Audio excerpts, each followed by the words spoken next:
सर्वांना शिवशरणात. काल आपण परमरश्यावरील प्रास्ताविक प्रवचन ऐकलेलं आहे. तर आज आपण परमरश्यावरील अध्याय क्रमांक 1 यावरील प्रवचन सेवा श्रवण करणार आहोत. तर चला मग लगेच प्रवचन रूपी सेवेला प्रारंभ करू. ओम गुरुर ब्रह्मा गुरुर्विष्णू गुरुर्देवो महेश्वर गुरुर साक्षात परब्रह्म तस्मै श्री गुरुवे नमः. तस्मै श्री गुरुवे नमः. अज्ञान त्रिगुणांधकार ज्ञानंजन लावून केला दूर ज्ञानचक्षु प्रकाशिला निरंतर तया श्री गुरुसी नमो नमो. अखंड ब्रह्मांड नायक शाश्वत वैभवता स्वामी सर्वांच्या हृदय कमळी विराजमान असल्या निर्गुण निराकार सगुण साकाराच्या भगवान शंकराच्या चरणी नतमस्तक. सर्वत्र व्यापून असलेली आदिमाया शक्ती जगन्माता पार्वती ज्ञानाला असे जीव ऐक्य असणाऱ्या अलिप्त ज्ञानाला जे की आपण परमरश्यामध्ये पाहत आहात त्या ज्ञानाला कारणीभूत असणारी जिच्यापासून हा ज्ञान प्राप्त झाला असे असणारी जगन्माता पार्वती त्यांच्याही चरण. 12व्या शतकी स्त्री पुरुष समानता जातीभेद निर्मूलन अशा जाचक रूढीवर ज्यांनी मात मिळवला. दगडात देव नाही तर माणसात देव आहे याची शिकवण पूर्ण जगाला देणारे जगज्योती महात्मा बसवांना यांच्याही चरणी नतमस्तक. त्याचबरोबर 16व्या शतकामध्ये सर्व मानव जातीला जाग करण्याचं काम केलं. एवढंच नाही तर 20 संप्रदायाच्या पायाभरणीचं काम केलं. अनेक ग्रंथाची रचना केली, अनेक अभंगाची रचना केली.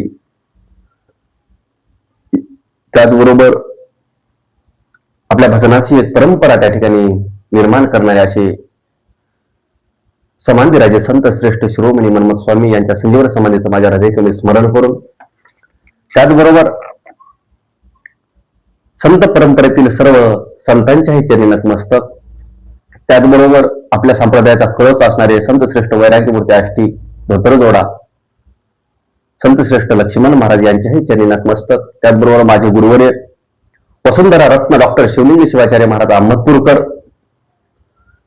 ज्यांनी पारावार पारदृष्ट्या पूर्ण भारतभर प्रचार आणि प्रसार करून शिवमय वातावरण तयार केलं असे महान असणारे माझे गुरुवर्य वसुंधरा रत्न डॉक्टर शिवलिंगी शिवाचार्य महाराज यांच्याही चरणी दंडवत करून तसेच माझे आई वडील यांच्याही चरणी दंडवत करून महाराज युट्यूबच्या माध्यमातून जे श्रवण करणारे असंख्य शिवगण श्रोते मंडळी आहेत त्यांच्याही हृदय कमळी विराजमान असलेल्या भगवान शंकराच्या चरणी नतमस्तक करून आपल्या अल्पशा प्रवचन रूपी सेवेला प्रारंभ.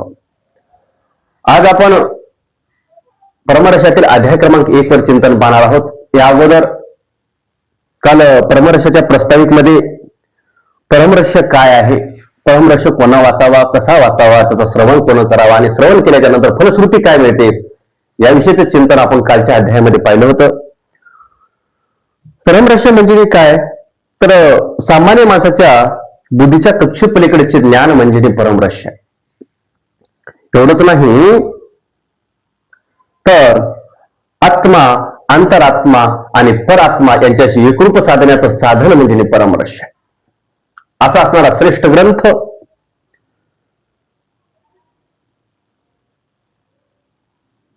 आत्मसाक्षात्काराचं ज्ञान देणारा हा ग्रंथ असणारा जो परमरश्य आहे ते तुम्ही आम्ही श्रवण करत आहात, त्याचं पारायण करत आहात. मनमथ माऊलींनी या ग्रंथामध्ये जे की 19 तत्वाचं ज्ञान आहे ते 19 तत्वाचं ज्ञान या ग्रंथामध्ये दिलेलं. एवढंच नाही तर त्या परमरश्य ग्रंथाला वीरशैवाचं बीज अंकुर म्हणतात. तर त्या ग्रंथाला बीज अंकुर का हा शब्द वापरला असावा मनमथ स्वामींनी? त्याच्यातलं बीज काय आणि अंकुर काय? तर एका ठिकाणी मनमथ माऊली म्हणतात की बाबा वीरशैवाच्या परंपरेचे बीज जर कोणतं असतील तर ते म्हणजे गुरु आहे, गुरुतत्व आहे. आणि अंकुर म्हणजे जे की 5 आचार सांगितले जातात, पंचाचार, सदाचार, लिंगाचार, भ्रष्टाचार, गणाचार, शिवाचार, हे जे आहेत 5 आचार हे काय आहेत? अंकुर आहेत. आणि त्याला जे पान शाखा जे आपण म्हणतो त्याला फांटे वगैरे फुटलेली शाखा जी आहे ते म्हणजे अष्टावरण आहेत. अशा पद्धतीचं असणार हे एकोणीस तत्वाचं ज्ञान, हे बीज अंकुर त्या परमरक्षामध्ये तुम्हाला आम्हाला दिलेला आहे. म्हणून हा ग्रंथ सगळ्यांनी श्रवण केला पाहिजे. आजच्या या पहिल्या अध्यायामध्ये खूप सुंदर ज्ञान आलेलं आहे. जगन्माता पार्वतीने भगवान शंकराला वंदन करून आदरपूर्वक विनंतीपूर्वक प्रश्न करते की बाबा, हे देवादी देवा, हे भगवंता, हे कैवल्यदानी असणारा भगवान शिवा, हे परमात्म्या, यही काही परमार्थिक सुखाला ज्याचं आधार आहे, जो परमार्थिक ज्ञानाचा प्रचार आणि प्रसार करतो असा असणारा गुरु, त्या गुरुचं महात्म्य स्वरूप मला सांगा. त्याचबरोबर जो गुरु ज्ञान विज्ञान भुक्ती मुक्ती धर्म कर्माला आधार आहे, ते ज्ञान विज्ञान कशाला म्हणावं, कर्म धर्म कशाला म्हणावं, भोक्ता आणि मुक्ती कशाला म्हणावं, याचं ज्ञान मला द्या, असाही दुसरा प्रश्न केला. त्यापुढे जाऊन पार्वती माता तिसरा प्रश्न करते या अध्यायामध्ये की त्या अज्ञानी जीवाला शिव कसं होता येईल. हे मानवदेह धारण केल्याच्या नंतर ह्याला शिवतत्व कसं प्राप्त करता येईल, याचा मार्ग आम्हाला सांगा. असा असणारा गुह्य ज्ञान अध्याय क्रमांक 1 मध्ये तुम्हाला आम्हाला पाहायचं आहे. सुंदर हा अध्याय आहे. जे वीरसाहेबांचं बीज अंकुर हा ग्रंथाला म्हणलं जातं, त्याचं बीज म्हणजे गुरु महात्म्य आपल्याला सुरुवातीला पाहायचं आहे. तर चला मग आपण ग्रंथाच्या सुरुवातीपासून चिंतनाला सुरुवात करू. माऊली सुरुवात किती सुंदर करतात पहा. श्री गणेशाय नमः, श्री गुरुभ्यो नमः, जी जयाजी सदाशिवा परब्रह्म अद्वैनंद वैभवा, नमो तुझ देवादी देवा परमेश्वरा जगद्गुरु. बघा माऊलीनं काय सुंदर सुरुवात केली आहे ग्रंथाची.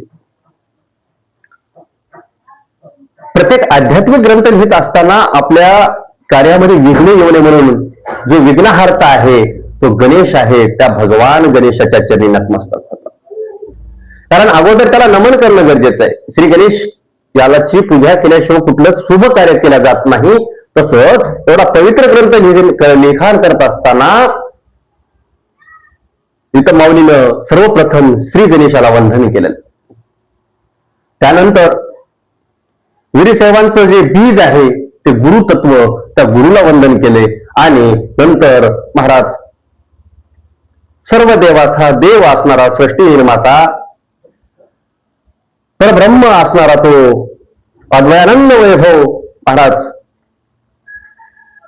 तो परमेश्वर जगद्गुरु जगदादि जगनानंद भगवान शंकराला वंदन करतात.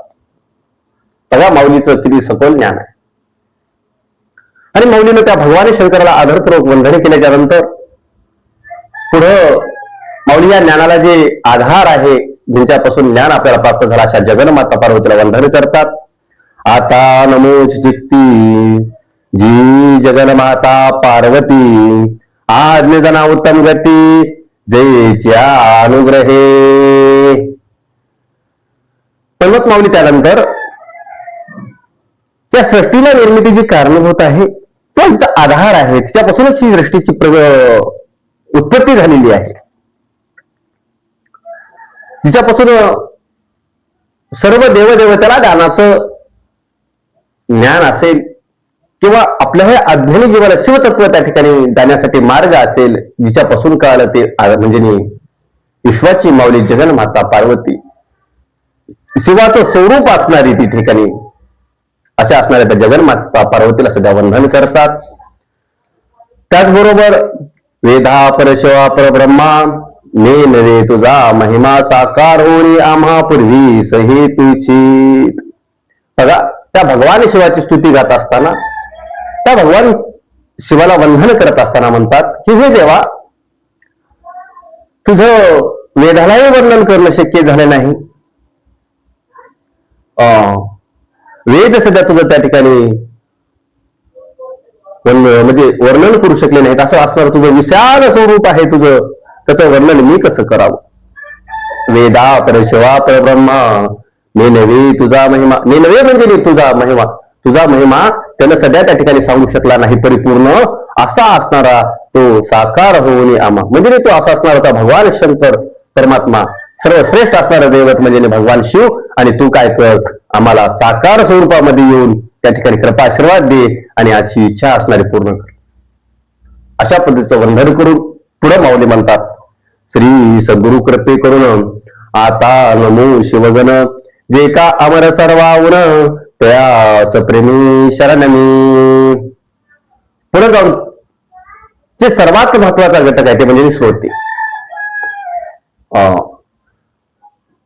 महाराज शिवगण श्रोते म्हणजे बघा इथं काय सुंदर वापरले. जे भगवान शंकराच्या मुखातून सुभजात वामदेव आघर तत्पुरुष ईशान्य अशा 5 मुखातून जे असंख्य गण त्या ठिकाणी प्रगट झाले ते गण म्हणजे शिवस्वरूप असणारे त्या ठिकाणी श्रोते आहेत. आणि त्या श्रोत्याला वंदन करतात. पुढे माऊली असंख्य असणाऱ्या त्या जे की 763 770 गण आहेत प्रमुख गण, त्यांना सध्या वंदन करतात. त्याचबरोबर पुढे जाऊन माऊली महाराज तिथं असणारे सर्व परमेश्वराच्या 5 मुखातून जे 5 गण प्रगट झालेले आहेत त्या प्रमुख 5 पंचाचार्याला सध्या वंदन करतात. आयसे मुनी शिवगण पंचाचार्याते मुख्य जाण, जे वीर सेवकुल उत्पन्न गण सृष्टी करते जे त्या सृष्टीला ज्ञानाचं सागर ज्यांनी दिलेलं आहे, ज्ञानाचा प्रचार आणि प्रसार केलेला आहे. भगवान शिवाच्या 5 मुखातून 5 गण प्रगट होऊन शिवाजीने या भूतलावर वेगळ्या लिंगातून प्रगट होऊन महामाला त्यांनी ज्यांनी ज्ञान दिलं. 5 सूत्र काय, 5 गोत्र काय असं असणारं त्या ठिकाणी जगद्गुरूंनी ज्ञान देऊन पंचपीठाची स्थापना केली. अशा असणाऱ्या मूळ जगद्गुरूला त्या 5 गणाला या ठिकाणी माऊली वंदन करतात. पुढं ते 5 गण सांगतो की बाबा प्रत्येक अवतारामध्ये या भूतलावर येऊन त्यांनी आपल्याला शिवज्ञान दिलेलं आहे. त्याच्या पुढे जाऊन तरी याचे अवतार चतुर्युगात साचार, कोण कोणते नामधार ईश्वर मुखी उद्भवले, तया आचार्या करू नमन, रेवरी सिद्ध मरुळ सिद्ध जान, तिसरा एकोराम ज्ञानिया पूर्ण, चौथा तो पंडित आराध्य, हे चतुर्युग आचार्यचारी मुख्य शिवाचारासी पुढारी, 5वा असे सहकारी ईश्वर प्रतिवंदिले. बघा हे 5 आचार्य जे आहेत, रेणुकाचार्य, दारुकाचार्य, घंटाकर्ण, धेनुकर्ण आणि विश्वकर्ण असं असणारे 5 आचार्य 4ही युगामध्ये प्रगट होऊन त्या ज्ञानाचा प्रचार आणि प्रसार करतात असं माऊली या ठिकाणी म्हणतात आणि त्यांना नमन करतात. आणि हे यांनी येऊन धर्मरक्षणासाठी त्यांनी कार्य केलं. त्याचबरोबर पुढे जाऊन म्हणतात की बाबा जे की त्यांचे गुरु आहेत नागेश स्वामी, मानोर मठाचे मूळ त्या ठिकाणी असणारे शिवाचार्य, अशा असणाऱ्या त्या नागेश स्वामीला सुद्धा वंदन करतात. अनाम तो अपरंपार श्री गुरुमूर्ती नागेश्वर, नागेशे अण्णावजी दातारा इरेवी अनाम तू. बघा 16व्या वेळीतून त्या ठिकाणी नागेश स्वामीला सध्या वंदन करतात आणि त्यांना सांगतात की बाबा गुरुला कुठलंही रूप नसतं, कुठलाही देह नसतो, कुठलंही नाम नसतं, पण महाराज भक्त हे साधक त्या गुरुचं भक्तिभावाने एक नाव ठेवतात, त्याला वंदन करतात. अशा पद्धतीने त्या ठिकाणी माऊली म्हणतात, तू रूप ना रेखा नाम, आम्ही भक्ती धरून ठेविले नाम, एरवी वेदशास्त्राचे आगमे अगोचर तू. म्हणजे गुरुचा महिमा वेदशास्त्राला सध्या करणारा नाही असं असणारं विशाल असणारं त्या गुरुचं स्वरूप आणि तुला असणाऱ्या त्या गुरुला, त्या गुरुतत्वाला आम्ही एक नाव दिलेलं आहे. तुला नाव नाही, रूप नाही, रंग नाही, काहीच नाही. तू परशिवाचा ते अंश आहेस, अशा प्रमाणे नव्हे तू भगवान शिवच आहेस, अशा पद्धतीचं गुरुचं त्या ठिकाणी महात्म्य जाणतात आणि त्यांना वंदन करून पुन्हा या परमरहस्याची टीका करण्यासाठी आज्ञा मागतात. तरी भक्ती लागी आकारालासी गुरुरूप होऊन तारीशी भक्ताशी म्हणून आज्ञा ती परमरहस्याशी टीका करावया. बघा, सर्वश्रेष्ठ असणारं तत्व त्या गुरुतत्वाला म्हणतात की बाबा आज्ञा पामराला हे एवढं मोठं कार्य त्या ठिकाणी परमरहस्यासारखं करायचं आहे आणि त्यासाठी तुम्ही काय करा, आज्ञा द्या, मला आशीर्वाद द्या. अशा पद्धतीचं त्या ठिकाणी आज्ञा घेऊन या परमरहस्य ग्रंथाच्या लिखाणाकडे त्या ठिकाणी महाराज माऊली वळतात. त्याचबरोबर माऊली म्हणतात, जसं तू त्या ठिकाणी स्वामी मला चालना देशील, बुद्धी देशील, त्याप्रमाणे मी या ग्रंथाची निर्मिती करीन. पुढे माऊली महाराज पवित्र असणाऱ्या या भूमीवर माथा ठेवतात. आयसे विनोनी भूमी विनयसी माथा, तव कृपा आली श्री गुरुनाथा, आशिरिनी देव वदे तत्वता पर आशे तुझ पे. असा असणाऱ्या त्या भगवान संत शिरोमणी मनमत माऊलीनं भगवान शिवाला वंदन केलं, गुरुला वंदन केलं, जगन्माता पार्वतीला केलं शिवगण, परत त्यांच्या चर्याला वंदन करून आपल्या गुरुला वंदन करून नाजे स्वामीला आता भूमीवर त्या ठिकाणी माता ठेवतात आणि महाराज त्या ठिकाणी आशीर्वाद घेऊन आता परमरहस्याच्या टीकेकडे त्या ठिकाणी सुरुवात करतात. तो हा जो भाव प्रगवटीला आता तो चिवर तो दिदला तत्वता, प्रेम भावे करी आता टीका परमरहस्याची. त्या ठिकाणी आता प्रेम भावानं त्या ठिकाणी आत्मीयतेनं भक्तिभावानं त्या ठिकाणी परमरहस्याची आपण श्रद्धेनं काय करू, टीका करू, म्हणजे लिखाण करू, अशा पद्धती या ठिकाणी माऊली म्हणतात. आणि गुरुकृपा आशीर्वाद प्राप्त झाल्याच्या नंतर त्याच्या मस्तकावर पुन्हा त्याच्या चरणावर पुन्हा एक बार मस्तक टेकून त्या ठिकाणी आशीर्वाद घेतात. श्री गुरु वाक्य ऐकून कानी कर कमल जोडून दोन्ही, तुमच्या वरदाने ग्रंथ पूर्णपणे निर्मी ना. आता गुरुची आज्ञा घेतली आणि गुरुच्या त्या ठिकाणी महाराज चरणावर मस्तक ठेवलेलं आहे, हात जोडलेले आहेत आणि तुमच्या आशीर्वादाला हा ग्रंथेचं मी पूर्णत्वाला नेण्याचं काम मी करीन. अशा पद्धतीने त्या ठिकाणी गुरुची आज्ञा घेऊन महाराज त्या ठिकाणी ग्रंथाला सुरुवात करतात. माऊली पुढे म्हणतात की वक्ता येथे विश्वनाथ, श्रोते शिवगण समस्त, याते स्तव जोडणी हात सावध व्हावे निरूपणी. सर्व श्रोत्यांना पुन्हा एकदा विनंती करतात, महाराज कुठल्याही कार्यक्रमाला वक्त्यापेक्षा श्रोत्याला महत्व आहे. आता तुम्ही जर युट्यूबला माझं प्रवचन जर ऐकत नसता किंवा तुमच्याकडून जे काही कालच्या प्रस्तावित प्रवचनाला खूप सुंदर प्रतिसाद मला मिळाला, तो प्रतिसाद मिळाला नसेल तर माणसाला कुठलीही गोष्ट थोडस सांगायला, ऐकायला किंवा कुठल्याही काय असू द्या कार्य करायला थोडस उत्साह वाटत नाही. महाराज अखंड शिवनाम सप्त्यामध्ये श्रोते नसतील, कितीही मोठा सप्ताह असू द्या, कितीही मोठा कीर्तनकार असू द्या, कितीही मोठे गायक असू द्या, काही उपयोग नाही. सर्वात महत्वाचा घटक जर कोणता असेल ते म्हणजे श्रोते आहेत. म्हणून पुन्हा एकदा श्रोत्याला विनंती करतात आणि सावध व्हा या ठिकाणी म्हणतात. आणि पुन्हा महाराज सावध व्हा हा शब्द वापरल्यामुळे माऊली काय म्हणतात बघा, शिवगणा सावध होई जे ऐसे बोलिलो, मी अज्ञान पिशे ते सर्व काळ सावधासे बोलिलो ते अज्ञाने. महाराज शिवगण हे सतत सावध असतात म्हणजे, पण अज्ञानानं म्हणजे सहज माझ्या मुखातून गेले. पण त्यातले काही शिवगण काय असतात, अज्ञान असतात, झोपीमध्ये असतात. माऊलीला एका ठिकाणी म्हणजे बघा, निजू नका जागा जागा आपुल्या सौदर बांधवा, किंवा निजू नका जागा जागा पुढे आहे बहुदगा. बघा माऊलीनं 2 वेळेस निजू नका जागा जागा जागा करण्याचं 2 वेळेस काम केलं. पहिल्यांदा जागा करण्याचं काम कोणाला केलं असेल तर ते म्हणजे जे की ज्ञानी आहेत, त्यांना संप्रदायाचं ज्ञान आहे, या मानवी देहाचं ज्ञान आहे, या कुळाचं ज्ञान आहे आणि मिळालेल्या आयुष्याचं मोल सध्या माहित आहे. एवढ्या गोष्टी माहीत असून सध्या महाराज ते लोक झोपीचं सोंग घेतात. संप्रदायामध्ये ज्ञानाचा प्रचार आणि प्रसार करायचं, आचार विचारानं वागायचं, चांगल्या गोष्टीचं ज्ञान त्या ठिकाणी घ्यायचं, असं असताना सध्या सर्व गोष्टी जाणून बुजून असतं, त्याला माहिती असून सध्या ते मृग आल्यासारखं करतात, झोपीचं सोंग घेतात. अशा व्यक्तीला पहिल्यांदा उठतात. निजू नका जागा हा एक जागा शब्द त्यांच्यासाठी आहे की ज्ञानी लोक असून सध्या त्या ठिकाणी अज्ञानाचं सोंग घेतात, ढोंग घेतात. अशा लोकांना जागा करण्याचं माऊलीनं काम केलं. निजू नका जागा आणि पुन्हा शब्द वापरला जागा. जे अज्ञानीच आहेत, मुळात त्यांना काही ज्ञानच नाही, अशा लोकांनाही जागा केलं माऊलीनं. बघा महाराज, एखाद्यानं गुड झोपीमध्ये असणाऱ्या व्यक्तीला उठणं खूप सोपं असतं, पण झोपीचं ढोंग घेणाऱ्या व्यक्तीला उठणं खूप अवघड आहे. आणि आज कसं झालंय बघा महाराज, खरं झोपणारे कमी आहेत, पण झोपीचं ढोंग घेणारे लोक जास्त झाल्यामुळे संप्रदायावर ग्लानी येत आहे. म्हणून माझे हात जोडून विनंती आहे सर्वांना,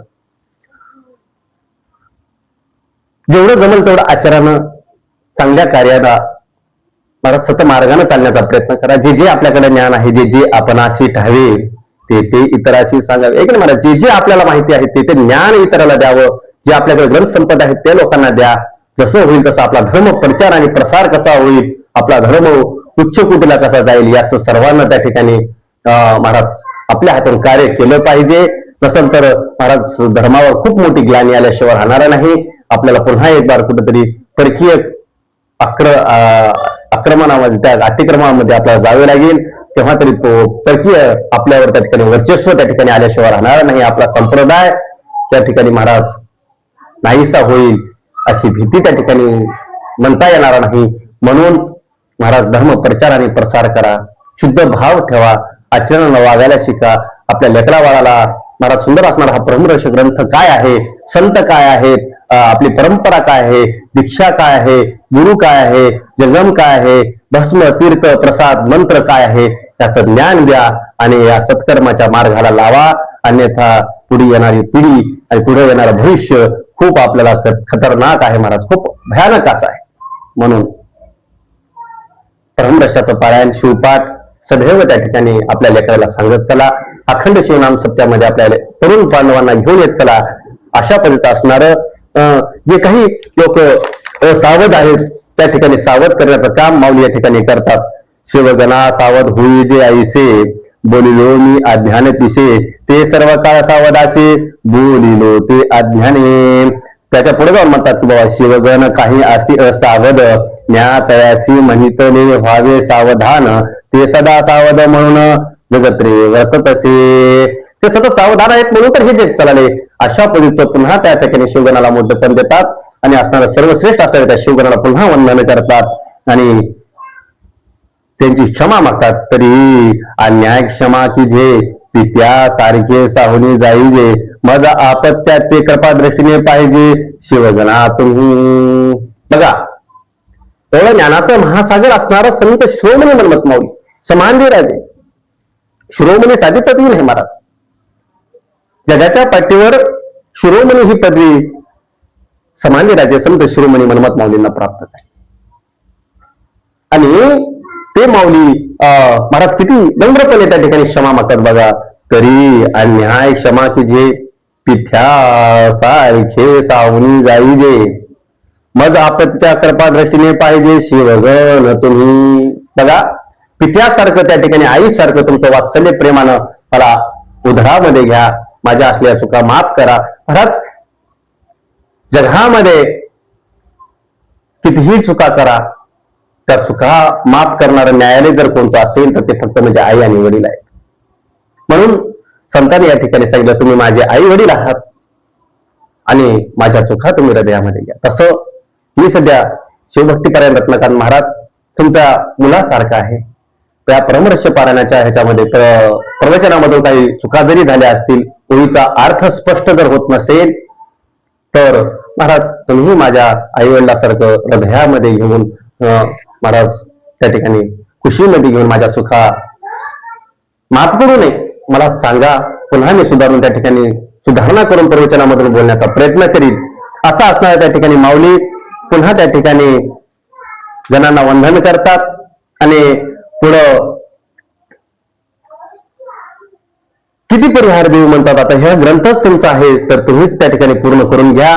मी परिहार कयासा देऊ आता, तुमचे तुम्ही बोलवा ग्रंथा, टीका करावा पुण्या स्वार्था, मज कोणता कोणती कयासी. हा ग्रंथच तुमचा आहे तर मी कशाला इथे या ठिकाणी वेळ दौडू किंवा मी कशाला त्या ठिकाणी कोणता कोणती करू, संकोच मानण्याची काही गरज नाही.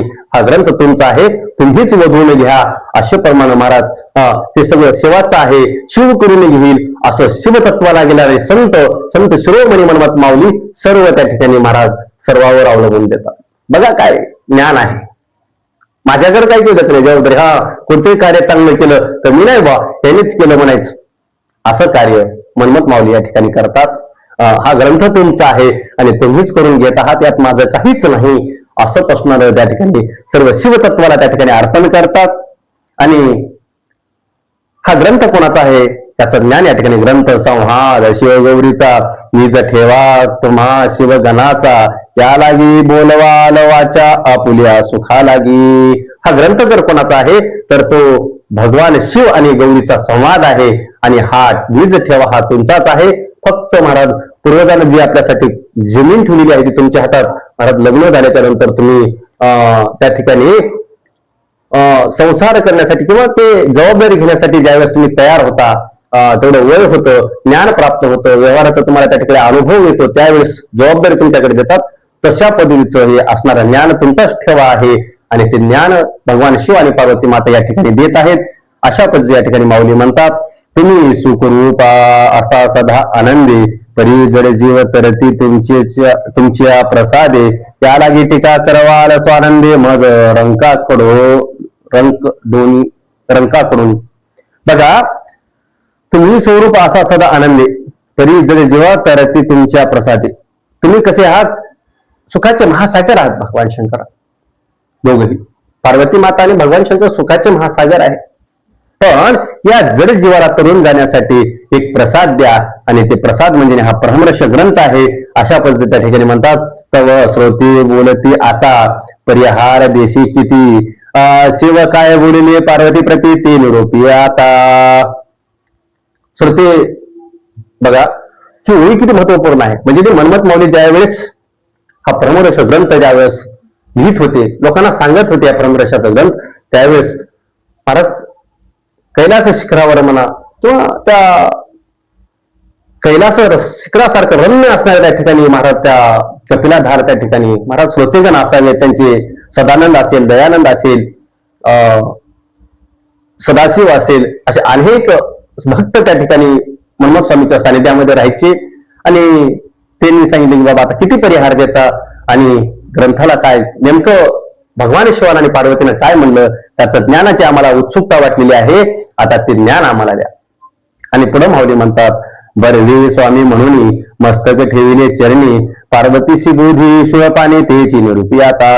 जे पार्वतीने पुसलेलं आहे, जे पार्वतीने प्रश्न त्या भगवान शंकराला केलेले आहेत, आता तेच मी या ठिकाणी सांगेन. अशा पद्धतीचा आज्ञा घेऊन महाराज या ग्रंथाला सुरुवात करतात. आणि माऊली म्हणतात, आधी पुशेल गुरु महात्मे मग पुशेल परमरशी उत्तम, गौरी हरदय धरुणी नेम श्रवणी तत्पर झाली. आधी काय करेल याच्यामध्ये गुरु महात्मे विचारित आणि मग नसणार त्या ठिकाणी परमरस असणार त्या ठिकाणी एक विषय त्या ठिकाणी भगवान शंकराला विचारित जाईल आणि त्या ठिकाणी भगवान शंकर असणार ते गुहे ज्ञान तुम्हा आम्हाला या ग्रंथाच्या माध्यमातून देतील. अशा पद्धतीने या ठिकाणी मनमत माऊली म्हणतात, त्याच कर्मी हा परम ग्रंथ आरंभी किंकर मनमत, श्रवणी श्रोते वीळ सेवा समस्त ग्रीवनंदे डोलविती. हे असणारा परमरस ग्रंथ आरंभ करतात. आणि कोण करतात तर ते म्हणजे संत श्रेष्ठ समाधिराजे मनमत माऊली या ठिकाणी करतात. आणि हे सुंदर ग्रंथ श्रवण करून सर्व श्रोतेगण त्या ठिकाणी मान डोलत आहेत आणि त्या ग्रंथाला आता सुरुवात झालेली आहे.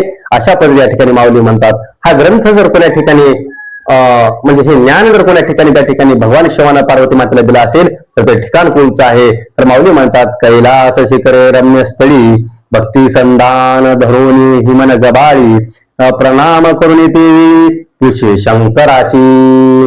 परत आता कैलास पर्वताचं वर्णन करणं इथं शक्य नाही, त्या भगवान शिवाचं वर्णन करणं शक्य नाही, पार्वती मातेचं वर्णन करणं शक्य नाही.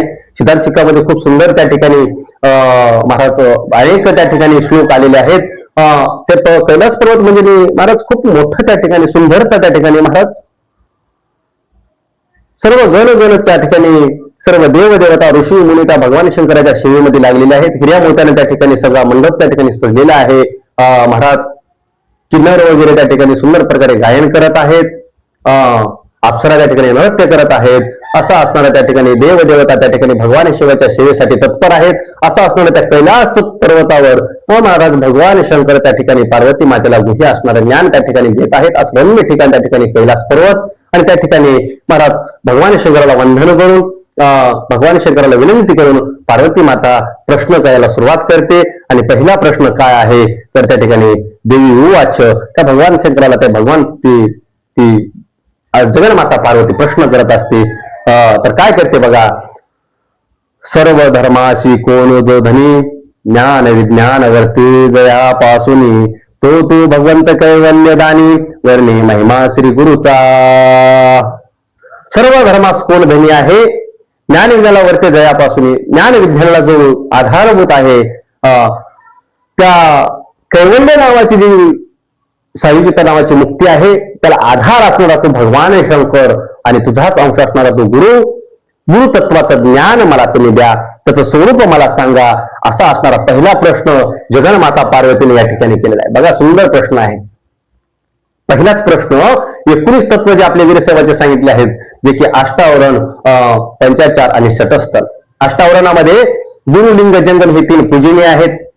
मंत्र, भस्म आणि रुद्राक्ष हे पूजेचे साधन आहेत. आणि तीर्थप्रसाद हा फलश्रुती आहे. असे अष्टावरण.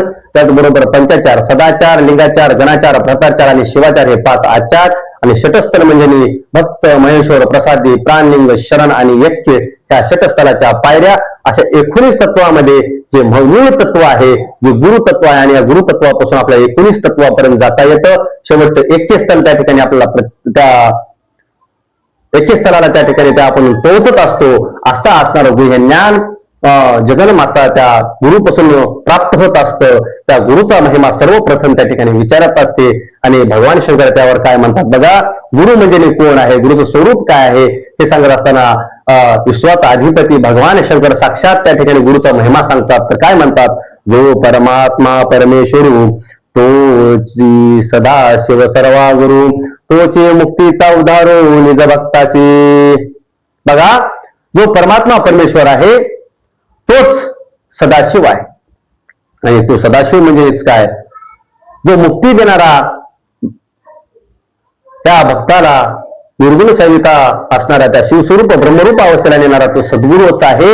आणि हा सद्गुरू म्हणजे दुसरं कोणी नाही, तर तो भगवान शिवाचाच अंश आहे.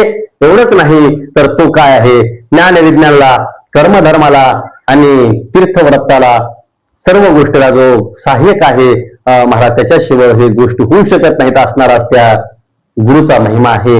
माऊली म्हणतात, तोची ज्ञान विज्ञानदायक, तोची कर्मधर्म अशी सहाय्यक, तोची तीर्थव्रता अशी नायक, सद्गुरु तोची जाणीजे. बघा किती सुंदर माऊलीनं सांगितले. जो सर्व तीर्थव्रत असेल, ज्ञान विज्ञान असेल, कर्मधर्म असेल, त्याला सहाय्य करणारा, महाराज सोबत राहणारा, सदैव त्याचं ज्ञान देणारा तो कोण आहे, तो गुरु आहे. असं अनन्य साधारण त्या गुरुचा महिमा आहे. अशा पद्धतीने त्या ठिकाणी भगवान शंकर त्या ठिकाणी सांगतात. पण हे गुरुचं स्वरूप ऐकल्याच्या नंतर पुन्हा जगन्माता पार्वतीला इच्छा निर्माण झाली. जो ज्ञान विज्ञानाला, कर्मधर्माला, भक्तिमुक्तीला जे कारणीभूत असणारा तो गुरु आहे, ते ज्ञान विज्ञान काय आहे, धर्म कर्म काय आहे, हेच ज्ञान मला द्या. असा दुसरा प्रश्न जगन्माता पार्वती पुढे करते. तर जगन्माता पार्वती काय विचारते बघा, आता भक्तिमुक्ती कोण कैसी, ज्ञान विज्ञान म्हणावे कोणाशी, धर्म आणि कर्म निर्णयाशी निरुपा म्हणे पार्वती. पार्वती काय म्हणते, भोग म्हणजे काय, मोक्ष म्हणजे काय, ज्ञान कोणाला म्हणावं, विज्ञान काय आहे, धर्म काय आहे, कर्म काय आहे, याचं मला ज्ञान त्या ठिकाणी सांगा. अशा पद्धतीचं महाराज भगवान शंकराला पार्वती माता प्रश्न करत असते. आणि विश्वाचा अधिपती असणारा तो भगवान शंकर परमात्मा त्या ठिकाणी त्याचं ज्ञान देत असताना म्हणतात, भोग म्हणजे काय, तर लौकिक म्हणजे या व्यवहारामध्ये प्रत्यक्षरित्या प्राप्त होणारे अन्न, वस्त्र, दान, स्त्री, सौंदर्य, हे जे काही आपल्याला महाराजा देहसुखासाठी जे भोगल्या जाणाऱ्या वस्तू, आत्मसुखासाठी म्हणजे नाही. बघा माऊलीने किती सुंदर या ठिकाणी सांगितले. भगवान शंकर त्या ठिकाणी कुठलं ज्ञान देतात बघा. फक्त या देहसुखासाठी जे जे काही गोष्टी आपल्याला लागतात आणि जे गोष्टी प्राप्त होतात त्याला काय म्हणायचं, भोग वस्तू म्हणायचं. त्यालाच भोग म्हणतात, मुक्ती म्हणतात. आणि आपण त्या भोग वस्तूसाठी महागा लागत असतो आणि ते प्राप्त होत असतात. मुक्ती म्हणजे काय, मुक्त महाराज या देहापासून जीव आत्मा त्या शिवस्वरूपाला प्राप्त करणे, मग देह असो आत्मा नसो अशा पद्धतीची अवस्था प्राप्त होणं म्हणजे मुक्ती. भक्ती आणि मुक्ती झाल्याच्या नंतर महाराज मुक्तीचे प्रकार सांगितले की 2 प्रकार आहेत, 2 प्रकारच्या मुक्ती आहेत. पहिल्या प्रकारामध्ये श्लोकता, समीपता, स्वरूपता आणि सायुज्यता अशा 4 मुक्त्या येतात. त्या 4ही मुक्त्या काळाच्या बंधनामध्ये आहेत. महाराज जेवढं पुण्य संचित आहे तोपर्यंतच या 4 मुक्त्या तुम्हाला त्या ठिकाणी प्राप्त होतात. त्या म्हणजे श्लोकता, समीपता, स्वरूपता आणि सायुज्यता असणाऱ्या या 4 मुक्त्या त्या फक्त महाराज जेवढं पुण्याचं तुम्ही कार्य करताल तेवढ्या प्रमाणात तुम्हाला इंद्रपद असेल, स्वर्गपद असेल, कैलासपद असेल त्या ठिकाणी तुम्हाला त्या ठिकाणी प्राप्त होत असतं. सुखाचे दिवस त्या जीवनामध्ये भोगायला भेटतात. पण ज्यावेळेस पुण्याचा साठा संपतो त्यावेळेस मात्र तुम्हाला पुन्हा दुःखाची प्राप्ती होत असते, पुन्हा जन्म घ्यावा लागतो. पण ह्याच्यापेक्षा दुसरी एक मुक्ती सांगितली ती म्हणजे निर्गुण सायुज्यता मुक्ती. ती मुक्ती प्राप्त झाल्याच्या नंतर पुन्हा देह घेणे नव्हे, तुम्हीच शिवस्वरूप होतात अशा पद्धतीचा असणारा त्या मुक्तीचा महिमा त्या ठिकाणी भगवान शंकरांना सांगितलं. त्याचबरोबर विज्ञान कशाला म्हणायचं तर देह आणि विश्व या विषयाचा भेद समजून घेऊन सत्य, चित्त, आनंद या त्रिपदाचा निवाडा करणे म्हणजेच विज्ञान होय. बघा, देह आणि विश्व याचं ज्ञान प्राप्त झालं, सत्यचित्त आनंदाचा त्या ठिकाणी न्याय निवाडा झाला, त्याचंही ज्ञान झालं. आणि त्याच्या पुढे ज्यावेळेस तो साधक जातो त्यावेळेस त्याला विज्ञान कळायला लागतं. महाराज हे विज्ञान अनेक शोध लावले, तर हे शोध महाराज परमरस्याचं सहाय्य असेल. संत श्रेष्ठ समाधीराजे ज्ञानेश्वर माऊली आहे की नाही महाराज, कैवल्याचा पुतळा असणाऱ्या त्या ठिकाणी त्यांनी लिहिलेल्या ज्ञानेश्वरी ग्रंथाचा आधार घेऊन अनेक शोध लागले. महाराज हे संत साधे नसतात. विश्वाची माऊली उगाच म्हणलं नाही या संतांना. यांचा एक एक शब्द खूप मोठा अनमोल शब्द आहे, अनमोल ग्रंथ आहे आणि याचा आधार घेऊन विज्ञान शोध लावत आहे. महाराज बघा काय संतांचा महिमा असेल. म्हणून संत म्हणतात अशा पद्धतीचं असणारं विज्ञान.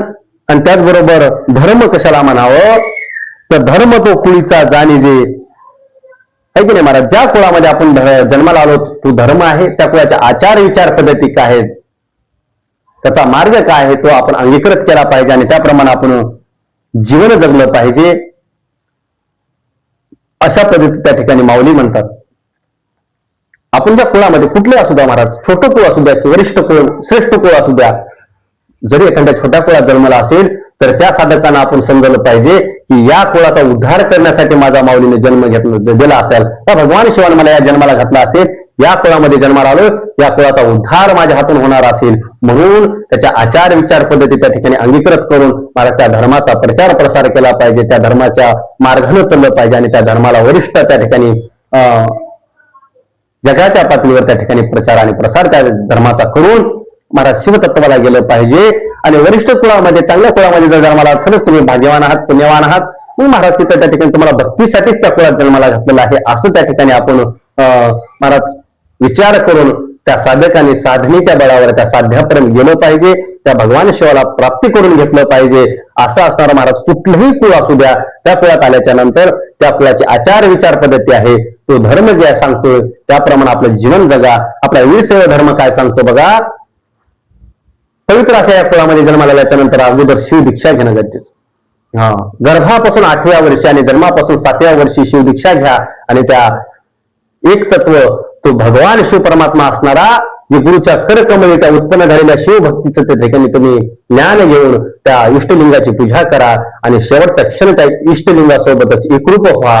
असं असणारं ज्ञान आचार विचार आपल्या धर्मामध्ये शिकवलं जातं. आपल्याला पुढे जायचंय ते, ती भक्ती करकमलातून उत्पन्न कशी झाली आहे, इष्टलिंगाची पूजा कशी करावी, त्याच्यात एकरूप कसं आणावं, इष्टलिंगाचे प्रकार काय, लिंगाचे प्रकार काय सांगितले, इष्टलिंग, प्राणलिंग, भावलिंग. मग प्राणलिंग कुठं असतो, भावलिंग कुठं असतो, त्याची पूजा कशी करावी, त्याचं ध्यान कसं करावं, त्याच्यात एकरूप कसं आणता येईल, आपल्याला ते एकरूप कसं जायचंय, इष्टलिंगाबरोबर प्राण आणि भावलिंग त्या ठिकाणी एक साध्य कसं साधायचंय, त्याच्याचे भेद काय, त्याला मुख काय, काय सगळं आपल्याला हा प्रकार हा पुढे पाहिजे. त्याचं ज्ञान गुहे असणार, हे ज्ञान छोटं नाही महाराज. आपण एका सागरातून एक बिंदू फक्त बाहेर घेत आहोत, तेवढं विशाल ज्ञान आहे. आणि परमरस ग्रंथ असा आहे ज्यावेळेस प्रत्येक वेळेस तुम्ही त्याचं पारायण करता त्यावेळेस वेगळाच अर्थ त्या ठिकाणी निघत असतो, ज्ञान प्राप्त होत असतं. असा असणारा ज्ञानाचा महासागर त्या ठिकाणी परमरस ग्रंथ आहे. महाराज साक्षात सारस्वती या ग्रंथाचं लिखाण सार्थ जर करायचं म्हटलं आणि पृथ्वीची ओळी केली आणि समुद्राची साई केली तर याचं सार निघणार नाही. असा असणारा महाराज 4 वेद 6 शास्त्र 18 पुराण त्या ठिकाणी त्या ग्रंथाचं जर गुणगान गायचं म्हटलं तरी शक्य नाही. शेष साक्षात या ग्रंथाचं जर वर्णन करतो म्हणलं तरी त्याचं सहस्त्र असणारं त्या ठिकाणी 1000 मुखानं जरी याचं वर्णन जर केलं तरी महाराज ह्या ग्रंथाचं वर्णन होऊ शकत नाही. असा असणारा तो ब्रह्मरस ग्रंथ आणि माझ्यासारख्या अध्ययनी जीवानं महाराज 1-2 तासामध्ये या ग्रंथाचं अध्ययन करावं एवढा मी ज्ञानी नाही किंवा तेवढा साधकही नाही. अशा पद्धती असणार. पण महाराज एक मनामध्ये इच्छा निर्माण झाली, जसं जमल तसं ब्रह्मरसाचं 2 शब्द आपण चिंतन करावं. ज्या लोकांना धावपळ आहे किंवा अज्ञानी म्हणजे असुशिक्षित आहेत, ज्यांना लिहिता वाचता येत नाही, अशा लोकांना सहज आपल्या शेतीचे काम असतील, घरकाम असतील, ते करत करत ती प्रवचन श्रवण करता यावी म्हणून महाराज एक निर्मळ हेतून निस्वार्थ हेतून हे भगवंताची सेवा करण्याचा प्रयत्न करत आहे. तर असो, तो धर्म म्हणजे काय, ज्या कोळामध्ये आपण धर्म जन्मलो आहोत त्याचे आपण विचार पद्धती ऐकून त्या ठिकाणी अंगीकृत करून आपण जीवन जगणं त्याला धर्म म्हणतात. पुढंच कर्म म्हणजे काय, सकाळी उठल्यापासून नित्य संध्याकाळी झोपेपर्यंत जे काही आपण नित्यकर्म करतो, जीवनशैलीमध्ये जे काही आपण कार्य करतो, व्यवसाय असू द्या नोकरी असू द्या, ते आपलं कर्म सत्याच्या मार्गाने असावेत, शिव अर्पित असावेत अशा पद्धतीचं माऊली सांगतात. आणि तेच कर्म आहेत. मग आपल्या व्यवसायाचे कर्म काय आहेत, सकाळी उठणं, महाराज सकाळचे कार्यक्रम सगळे काय आहेत ते आटोपून घेणं, स्नान करणं, स्नान झाल्याच्या नंतर भस्म धारण करावं, त्यानंतर महाराज इष्टलिंग आहे त्या इष्टलिंगाची पूजा करावी, तीर्थप्रसादाचं सेवन करावं, भगवान शंकराचं नामस्मरण करावं आणि असं असणाऱ्या त्या ठिकाणी ब्रह्मरसाची एकतरी ओवी त्या ठिकाणी श्रवण करावी, वाचावी आणि आपल्या नित्यकर्माला जावं आणि दासोह भाव ठेवून महाराज शिवभक्तीचा भाव ठेवून त्या ठिकाणी सदैव आपलं दिवसभर त्या ठिकाणी कार्य असणारं त्या ठिकाणी साधकानं करावं. अशा पद्धती या माऊली कर्म या तत्वाचं ज्ञान सांगत असताना या ठिकाणी म्हणतात. आणि अशा पद्धतीचं महाराज या सर्व गोष्टीला असणारा तो गुरु आहे, आधारभूत जो कोण आहे तो गुरु आहे. अशा पद्धतीचं त्या ठिकाणी माऊली ज्ञान देतात आणि त्याच्यापासूनच या गोष्टी तुम्हाला मला प्राप्त होतात. अशा पद्धतीचं माऊली म्हणतात, आईसा जो भुक्ती मुक्ती ज्ञान विज्ञान दाता, धर्म कर्म सर्व क्रिया भोगता, तू सदाशिव सद्गुरु करता हरता, आयशिया सद्गुरुशी नमो नमो. बघा माऊली शेवटी काय म्हणतात, हे भुक्ती मुक्ती ज्ञान विज्ञान कर्म धर्माला सर्व आधार जर कोणाचा असेल तो म्हणजे भगवान शिवाचा सदाशिवाचा जो अवतार आहे त्याचा अंश असणारा तो सद्गुरु आणि तोच याला आधारभूत असणारा तो भगवान शिव आपला सद्गुरु आहेत, गुरु आहेत. अशा पद्धतीने माऊली म्हणतात. मग माऊली म्हणतात गुरु नेमकं कोण आहेत, गुरुचा महात्म्य काय आहे, पुन्हा गुरु कोणाला म्हणावं अशा पद्धतीने सांगत असताना गुरुचे गुण सांगतात. आणि त्यावेळेस भगवान शंकर म्हणतात, कोण, जो चैतन्य रूप आहे तो गुरु. बघा पिंड ब्रह्मांड सृष्ट सर्वांगी व्यापक चैतन्य अंग संगी, जोडते चैतन्य चैतन्य स्वरूप पांगी, ऐसा सद्गुरु तो जाणीजे, शाश्वत म्हणजे सदा असत, अक्षयी आजार अमर सुदतीत, म्हणून नामे शाश्वत श्री गुरु पद. त्या गुरुचा महिमा सांगत असताना म्हणतात, जो चैतन्य स्वरूप आहे तो सद्गुरु आहे. एवढंच नाही, जो शाश्वत आहे शांत आहे तो गुरु आहे, आकाश तत्वाच्या पलीकडे आहे तो गुरु आहे, नादबिंदू कलेच्याही पलीकडे आहे तो निरंजन असणारा गुरु आहे. त्या पिंडी ब्रह्मांड सृष्टीच्या स्वर्गामध्ये चैतन्य रूपाने सर्वत्र व्यापून असणारा तो गुरु आहे. रज तम सत्व या तिन्ही गुणामुळे उत्पन्न होणाऱ्या या मलाच्याही पुढे जाणारा तो सद्गुरु आहे. स्वर्ग मृत्यू पाहतात तीही लोक त्यांच्या चरणापाशी येऊन वंदने करतात तो सद्गुरु आहे. ज्ञानरूपी शक्तीवर बसलेला असून शिवदीक्षा तत्वाचा मालेने विभूषित असणारा तो गुरु आहे, जो अज्ञान रूपी गाढ अंधकाराला दूर करणारा ज्ञान सूर्य म्हणजे तो गुरु आहे. जो असा मंडल आकार असणारा ब्रह्मांड रूपामध्ये सर्वत्र व्यापून असणारा तो गुरु आहे. ब्रह्मा सृष्टीकर्ता, विष्णू पालन करता आणि संहार करता ईश्वर ते अधिपती शासक सदाशिव आहेत, त्याचे सेवक आहेत. असा असणारा तो सर्वश्रेष्ठ काय आहे तर तो गुरु आहे. गुरुच महादेव आहे, गुरुच तो सदाशिव आहे, गुरुच तो काय आहे तो भगवान शिव परमात्म्याचा अंश आहे. गुरु हा शिवापासून वेगळा नाही. असा पदीच गुरु तोची महादेव, गुरु तोची सदाशिव, गुरु प्रतान आहे देव, म्हणून श्री गुरुशी भजिजे. अशा पदचं माऊली या ठिकाणी म्हणतात. गुरु हा सर्वात श्रेष्ठ तत्व आपल्या वीरसेवामध्ये आहे. म्हणून गुरुला शरण जा, गुरुच्या सानिध्यात जा. अशा पद्धतीच्या ठिकाणी गुरुचं ज्ञान सांगतात. आणि पुन्हा महाराज जगन्माता पार्वती त्या माऊलीला पुन्हा प्रश्न करतात. गुरु महात्म्य ऐकल्याच्या नंतर महाराज ते गुरुचा महिमा ऐकून संतुष्ट झाले आणि पुन्हा त्या ठिकाणी भगवान शंकराला प्रश्न करतात की बाबा, देहधारी अज्ञानी जीव ब्रह्मरूप कसे होतील?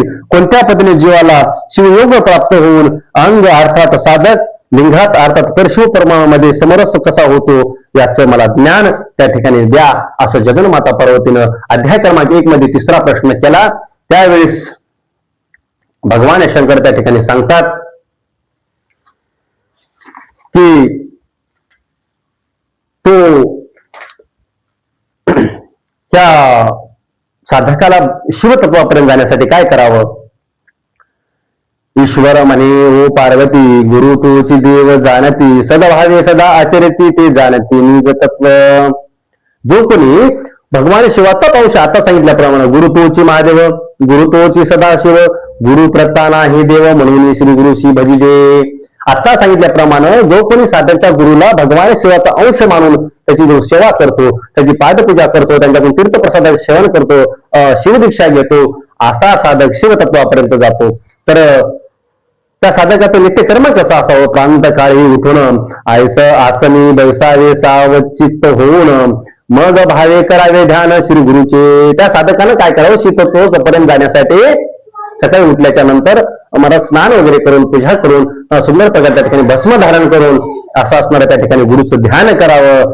जे का शुभ्र सहस्त्रद कमळ त्याची जी नमित शुद्ध निर्मळ तया ठाई अविकाळ ध्यान करावे प्रेम भरे. अनेक सांगत तुझं ऐक जो दिभूज नेत्र देख वर दावया आवश्यक एक मुग शोभतसे. असा असणारा तो भगवान शिव परमात्मा शाश्वत आहे. अशा असणाऱ्या त्या भगवान शंकराला काय करा? तुम्ही वंदन करा, त्याची भक्ती करा. असं असणारा त्या ठिकाणी सांगतात. एवढंच नाही तर महाराज त्या गुरुला त्या ठिकाणी सकाळी वंदन करायचे, इष्टलिंग पूजा करायचे आणि गुरुचं ध्यान करायचे. एवढंच नाही, पूजेला बसल्याच्या नंतर महाराज अशी ध्यान धारणा झाली पाहिजे त्या गुरुचं पादतीर्थ जे आहे ते आपल्या मस्तकावर त्याची धार पडत आहे असं त्या ठिकाणी साधकाला वाटलं पाहिजे. एवढं त्या भक्तीमध्ये रममान झालं पाहिजे. गुरु पादुकी करून नित्य देहाचे होय चालन तरी जन्मांतरीचे पापे दिव्य शरीर होय. त्या गुरु पादुक महाराज आपल्या इष्ट, तुम्ही म्हणता का रोज गुरु कुठे घरी येणार आहे तो त्यांचा गुरुतीर्थ घेण्यासाठी? पण ज्यावेळेस आपण दीक्षा घेत असताना गुरुचं त्या ठिकाणी तीर्थ दिल्या जातं, त्या इष्टलिंगावर व्हायला जातं आणि त्याच्यामध्ये गुरुतत्व त्या ठिकाणी येत असतं. आणि मग त्या इष्टलिंगावर आपण इष्टलिंगाची पूजा झाल्याच्या नंतर ज्यावेळेस इष्टलिंगावर तीर्थ टाकतो ते इष्टलिंग तीर्थ आहे, लिंग तीर्थ. आणि ते जोपर्यंत त्या इष्टलिंग तीर्थ करत असताना जे खाली आपल्या पताकामध्ये ते तीर्थ तयार होत असतं त्याला म्हणायचं गुरुतीर्थ. आणि ते आपण प्राशन करत असतो त्याला जंगम तीर्थ म्हणायचं. एका तीर्थामध्ये आपल्याला 3 तीर्थ प्राप्त होतात. म्हणून रोज आपण ते गुरुतीर्थ भक्तिभावानं प्रेमानं आनंदानं आपण घेतलं पाहिजे. आणि त्या गुरुतीर्थामध्ये एवढा महत्व आहे की काय होतं, आपल्या जीवनामध्ये असणारं चिखल ज्ञान आहे, जे का आपण केलेल्या चुका असतील, काही पाप असतील, ते वाळवण्याची ताकद, ते नाहीस करण्याची ताकद त्या गुरुतीर्थामध्ये आहे. म्हणून सदैव त्या ठिकाणी महाराज तुम्ही आणि गुरुतीर्थ घेतलं पाहिजे. असा असणारा त्या गुरुतीर्थाचा महिमा सर्वश्रेष्ठ आहे. आणि तो जो साधक घेत असेल तर तो शिवतत्वापर्यंत जातो. कारण गुरुतीर्थ कसं आहे तर माऊली म्हणतात या सृष्टीवर, या भूतलावर जे की सर्व तीर्थामध्ये श्रेष्ठ असणारं गंगा तीर्थ आहे म्हणजे. आणि गंगा तीर्थापेक्षा ही गुरुतीर्थ हे सर्वश्रेष्ठ आहे. का तर बघा माऊली म्हणतात कैलास वाराणसी भू कैलास वाराणसी पुरी विराजित काशी सप्तपुर्यात अविनाशी महातीर्थ वंदजे. बघा, त्या सृष्टीवर जे 7 पुऱ्या सांगितलेल्या आहेत पैकी 3.5 विष्णूच्या, 3.5 भगवान शंकराच्या, या 7ही पुऱ्यामध्ये सर्वात श्रेष्ठ तीर्थ जे आहे ते गंगा तीर्थ आहे. कारण या ठिकाणी तीर्थाचा दर्जा आहे आणि भगवान शिवाचं त्या ठिकाणी विश्वेश्वराचं अधिष्ठान आहे. असं असणार तीर्थ आणि क्षत्र, तीर्थक्षेत्र फक्त या जगाच्या पाठीवर कोणचं आहे ते गंगेचं आहे. आणि तिथं जाऊन जर तुम्ही स्नान केलं तर महाराज तुमचे पाप नाहीसे होतात. होत नाहीत असं नाही, पण कुठले पाप नाहीसे होतात त्या तीर्थात. अनवधानानं न कळत आपल्याला चुका घडत असतात, त्या चुका स्वच्छ त्या ठिकाणी धुतल्या जातात. त्याला म्हणायचं गंगा तीर्थ. आपण एखादी गोष्ट सहज जर आपल्या हातून घडत असेल, आपल्याला कर्म करत असताना लक्षात आलं नाही की बाबा हे आपल्या हातून पाप घडले की पुण्य घडले, असं न कळत जे चुका होतात ते त्या ठिकाणी धुतल्या जातात. पण महाराज जाणून बुजून करून आपण ज्या चुका करतो त्या चुका मात्र त्या गंगेमध्ये धुतल्या जात नाहीत.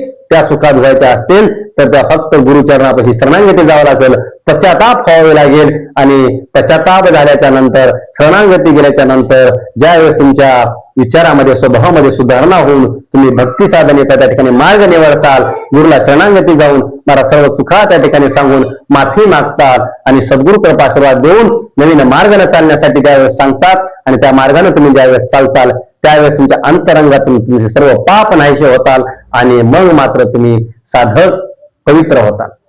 गंगा फक्त बाह्य त्या ठिकाणी अंग धुण्याचं काम करत असते, नकळत झालेल्या चुका त्या ठिकाणी धुत असते. पण गुरु तीर्थ ज्ञानरूपानं तुमचं अज्ञान नाहीस करतात आणि मग मात्र अंतर बाह्य रंगाने त्या ठिकाणी शुद्ध करून तुम्हाला सतमार्गाचं काम त्या ठिकाणी सद्गुरू करत असतात. असा असणारा गुरुचा महिमा श्रेष्ठ आहे आणि त्या गुरुला शरण जाऊन त्यांचं तीर्थप्रसाद सेवन करा. ज्या ज्या तीर्थी आहे पाणी ती ती शिवाची पाय धुनी, परितेची उत्तम म्हणून अभिषेकाती देवाते तैशीची गुरुचरणाचे उदक परम पवित्र पावन देख, त्याचा करीत्या अभिषेक संतोषी गौरी. अनेक तीर्थ आहेत, म्हणजे गंगा तीर्थासारखे अनेक तीर्थ आहेत. ते काय आहेत म्हणजे शिवाचेच पाय धुणे आहेत. त्या ठिकाणी जा, त्याचं दर्शन घ्या, ते तीर्थ घ्या, तिथं स्नान करा, पूजा करा, करू नका असं नाही करा. त्यामुळं काय होईल, तुम्ही बाह्य देहानं शुद्ध होताल, तुम्हाला न चुकत झालेली पाप त्या ठिकाणी नाहीसे होताल.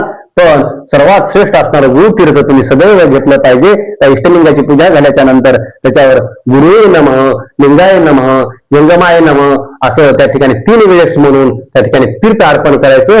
इष्टलिंग या दोन्ही बोटाने त्या ठिकाणी असा वर धरायचा आणि असं तीर्थ प्राशन करत असताना गुरुलिंग जंगमाय नमः म्हणून त्या ठिकाणी तीर्थ प्राशन करायचं.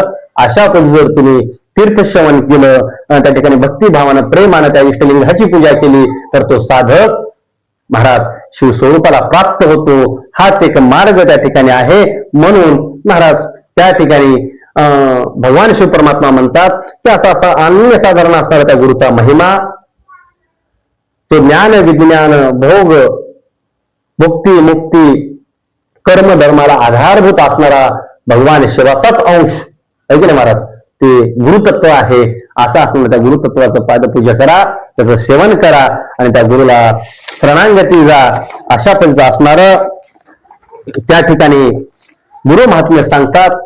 आणि त्या साधकाला, त्या अज्ञानी जीवाला शिवतत्वाकडे जायचं असेल तर सुंदर असणाऱ्या त्या ठिकाणी गुरुची सेवा करा, तीर्थप्रसादाचं सेवन करा, त्यांनी दिलेल्या मंत्राचा सदैव जप करा आणि सतत असणार माऊली अध्यायातून या अज्ञानी जीवाला शिवतत्व कसं होता येईल याचा सध्या मार्ग सांगतात. आणि असं असणारं ज्ञान त्या ठिकाणी ऐकल्याच्या नंतर पार्वती माता संतुष्ट होते. आणि मग महाराज पुढल्या म्हणजे उद्याच्या प्रवचनामध्ये जे की अध्याय क्रमांक 2 मध्ये आहे ते असं असणारा त्या गुरुचा तीर्थ महिमा सांगितलेला आहे. त्याच गुरुतीर्थाविषयी उद्या पार्वती माता विचारणार आहे की गुरुचं ते तीर्थ कसं करावं, कोण करावं, कोण्या गुरुचं करावं आणि त्या तीर्थामध्ये तीर्थश्रवण केल्याच्या नंतर फलश्रुती काय होते. असं असणारं गुहे ज्ञान उद्याच्या अध्यायामध्ये आपल्याला गुरुतीर्थ महात्म्य आपल्याला पाहायचं आहे. आजच्या अध्यायामध्ये आपण समांतराचे संत शिरोमणी मनमत माऊलीनं कोणाकोणाला वंदन केलं, त्याचबरोबर गुरुचं स्वरूप, गुरुचं महात्म्य, त्याचबरोबर भुक्ती म्हणजे काय, मुक्ती म्हणजे काय, ज्ञान काय, विज्ञान काय, धर्म काय, कर्म काय, याचं ज्ञान तुम्ही आम्ही पाहिलेलं आहे. त्याचबरोबर या अज्ञानी जीवाला शिवतत्वाकडे कसं जाता येईल याचा मार्ग या अध्याय क्रमांक 1 मध्ये तुम्ही आम्ही पाहिलेला आहे की नाही महाराज? असं असणार होतं हे ज्ञान अध्याय क्रमांक 1 मध्ये तुम्ही आम्ही चिंतन केलं. चिंतन करत असताना मी काही मोजक्यात ओळ्या त्या ठिकाणी घेतलेल्या आहेत किंवा त्याचं बोलताना मी उल्लेख केलेला. मला सर्व ओळ्या घ्यायचा म्हटलं तर आपल्याला पारायण खूप लांबच जाईल, पण जवळजवळ मी सर्वच ओळ्याचा अर्थ सांगण्याचा प्रयत्न या ठिकाणी करत आहे. ओळी घेणं महत्वाचं नाही, तर ओळीचा अर्थ करणं महत्वाचं. महंत जे की भगवानगडाचे आता सध्याचे महंत आहेत, ज्ञानेश्वरीचे प्रवक्ते, ज्ञानेश्वरीचे गाडे अभ्यासक, हरिभक्तीपरायण नामदेव महाराज शास्त्री सदैव त्यांच्या प्रवचनातून म्हणत असतात, ज्ञानेश्वरीच्या ओळ्या किती स्पष्ट तुम्हाला येतात, किती पाठ आहे, त्याचा किती उच्चार चांगला करतो ह्याला महत्वाचं नाही, त्याचा अर्थ किती चांगला करतो हे महत्वाचं आहे. म्हणून संत सध्या म्हणतात की बाबा या ओळीचा अर्थ करण्यापेक्षा, आपलं वाचन करण्यापेक्षा अर्थ करणं एकदम महत्वाचं आहे. म्हणून महाराज आपण या ठिकाणी त्याचा अर्थ या ठिकाणी आपण सांगण्याचा प्रयत्न करत आहोत. ओळी विचारत असताना थोडस एखादी वेळेस अर्थ किंवा उच्चार त्याचा कमी जास्त होत असेल, पण महाराज आपण अर्थ सांगण्याचा प्रयत्न करत आहोत. माऊली वसुंधरा रत्न डॉक्टर शनी शिवाचार्य महाराज अहमदपूरकर प्रास्ताविकामध्ये एका ठिकाणी म्हणतात की बघा, काना मात्रा बिंदुले आसेले गेले, ते सरते करोनी घेतले पाहिजे सज्जनी. माऊली एका ठिकाणी म्हणतात बाबा, काना मात्रा बिंदुले आसेले गेले. एखाद्या वेळेस लिहित असताना, वाचन करत असताना, उच्चार करत असताना तरी काना मात्रा बिंदू जरी वेकडे गेला असेल तर ते काय करा, ते सरते करून घेतले पाहिजे सज्जनी. एखाद्या सज्जन माणसानं ते सरते करून घेतलं पाहिजे, त्याच्या चुका सुधारून त्या ठिकाणी श्रवण केलं पाहिजे. अशा पैकी महाराज आणि माऊली सध्या त्या ठिकाणी म्हणतात, अज्ञान पिशा या साध्या भोळ्या माणसाला तुम्ही त्या ठिकाणी आई वडिलासारखं प्रेम करा आणि चुका जरी झाल्या असतील तर त्या महाराज पुन्हा एक बार सांगण्याचा प्रयत्न करा. आपण त्या चुका सुधारून पुन्हा प्रवचन करण्याचा प्रयत्न करू. अशा पसर असणारं त्या ठिकाणी गुह्य ज्ञान तुम्ही आम्ही आज पाहिलेलं आहे. महाराज रोज आपण एका अध्यायाचं चिंतन करणार आहोत. म्हणून सर्वात पावन असणारा, पवित्र असणारा त्या ठिकाणी हा ग्रंथ तुम्ही आम्ही श्रवण करावा. आणि हा ग्रंथ श्रवण करत असताना महाराज रोज प्रवचन तुमच्यापर्यंत पोहोचावेत. तुमचा तर उद्धार व्हावाच, कल्याण व्हावा हा तर आमचा हेतूच आहे. पण महाराज तुमच्या बरोबर आपल्या सर्व नातेवाईक असतील, आपल्या कुटुंबातील व्यक्ती असतील, आपल्या सोबत असणारे त्या भगवान शिवाची पूजा करणारे साधक असतील, त्यांना सध्या हे प्रवचन श्रवण करता यावेत आणि ही सेवा त्यांनाही घडावी. महाराज त्यांचाही उद्धार व्हावा यासाठी माझ्या या चॅनलला, जे की शिवकीर्तन चॅनल आहे, या चॅनलला तुम्ही सबस्क्राईब करा, लाईक करा आणि शेअर करा आणि जास्तीत जास्त लोकांपर्यंत हे प्रवचन पोहोचण्याचा प्रयत्न करा. आणि याचं श्रवण करून महाराज जे काही तुम्हाला योग्य वाटतं, अयोग्य वाटतं ते मला कमेंटच्या माध्यमातून फोन करून, माझा नंबर आहे खाली, त्याच्यावर मला संपर्क साधून सांगण्याचा प्रयत्न करा. अशा पद्धतीचे सर्वांच्या चरणी मी विनंती करतो. आज सुंदर प्रकारे त्या ठिकाणी आपण गुरु महात्म्य या अज्ञानी जीवाला शिवतत्वापर्यंत कसं जाता येईल याचं महात्म्य तुम्ही आपण ऐकलेलं आहे. उद्याच्या प्रवचनामध्ये आपण गुरुतीर्थाचा महिमा, स्वरूप, ते कसं केलं पाहिजे, कोण्या गुरुचं केलं पाहिजे आणि त्याचं सेवन कसं करावं, कोण करावं, त्याचं महात्म्य काय आहे, अशा पद्धतीचं ज्ञान असणार आपण उद्याच्या अध्यायामध्ये पाहणार आहोत. म्हणून सर्वांनी उद्याच्या प्रवचनासाठी हजर राहा, श्रवण करा एवढीच विनंती करतो. आणि आजची झालेली सेवा माझ्या श्री गुरुचरणी अर्पण करतो आणि सेवेला इथेच थांबतो. ही माझी वाक्य पुष्पपूजा समर्पण हो श्री गुरु राजा, मनमत शिवलिंग वेणवी ओजा, श्री गुरु नागेशासी, श्री गुरु नागेशासी. संत शिरोमणी मनमत स्वामी महाराज की जय. राष्ट्रसंत सद्गुरु शिवलिंग शिवाचार्य महाराज की जय. जगद्ज्योती महात्मा बसवेश्वर महाराज की जय. संत श्रेष्ठ वैराग्य मूर्ती लक्ष्मण महाराज की जय. हर हर महादेव. भारत माता की जय. ओम नमः शिवाय.